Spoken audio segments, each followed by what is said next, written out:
Alright fellas, what's going on? Today I'm going to bring you a review of the Buck Bantam, and I don't know if I've done a review or not. I'm sure I've talked about it because this is my number one EDC knife for a long time. As you can see here, I believe this one is the BLW, which is the largest size, and they have like two other sizes, a medium and a small. And I've got the Buck 110 here for a size comparison. You can see that the Buck Bantam is a little bit longer, but it's got more of a curve at the tail end of the knife. This one has a plastic handle, but it's very strong plastic, never broken. You can see here, this one is in the camo. It's kind of like a Realtree camo, but that's a trademarked one. It's not Realtree, but it's a camo like that, and it's almost like, looks like it's printed onto the plastic. Because if I can show you, let me grab another light. If I can show you down in there, you can see the plastic in there is just black. So the camo is actually like printed on there. And let's see, I've dropped this knife. I don't know, I've had this knife since I was real young, so I have beat the dog shit out of it. It's been to hell and back, and you can see it's still in one piece and don't look all that bad. Where I've dropped it and beat it up, there's, kind of chunks of the camouflage that is chipped off, but that ain't no big deal. It wasn't easy coming off. It's not like you're gonna drop it once and half the fucking camouflage is gonna come off.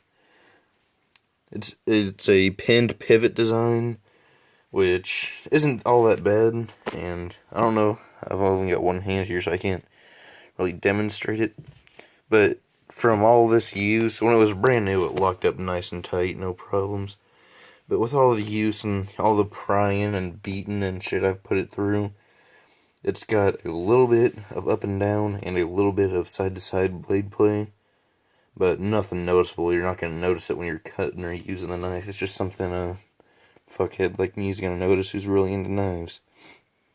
You can see here, the blade has a swedge at the front, which helps in penetrating.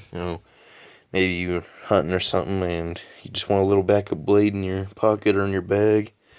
I don't know. I believe the steel on this, Buck uses a 400 HC steel, but what makes it special is their special heat treating process, which makes this a damn good knife blade. You can see Buck claims that this is made in the USA, and I believe him because it's got quality. This knife, let me grab a piece of cardboard from over here and try and hold it up for you. Let's see how this goes. Okay. Oh, it's just tough to do with one hand. Let me see if I can prop you guys up or something. I don't know.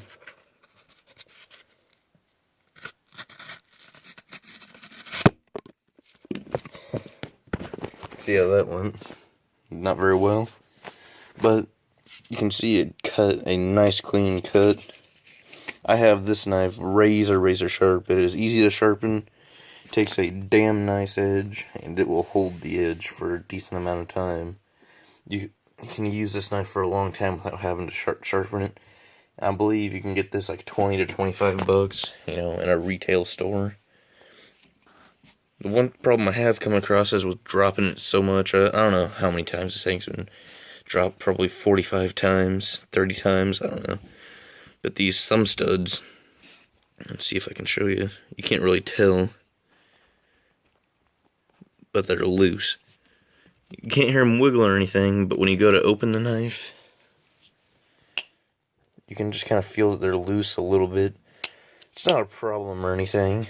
It's just something to notice. That's with extensive use, so that ain't gonna happen under normal circumstances, really. If you're wanting to flick this knife out, you just gotta give it a little bit of wrist action. You ain't gonna get it just using your finger, your thumb. It's not assisted opening, just manual opening. You can see I have a nice polished edge on there right now. The tip has been busted off like, twice, I think. I've just kind of reprofiled it a little bit. You have a nice... Let me get this little light again. Too bright.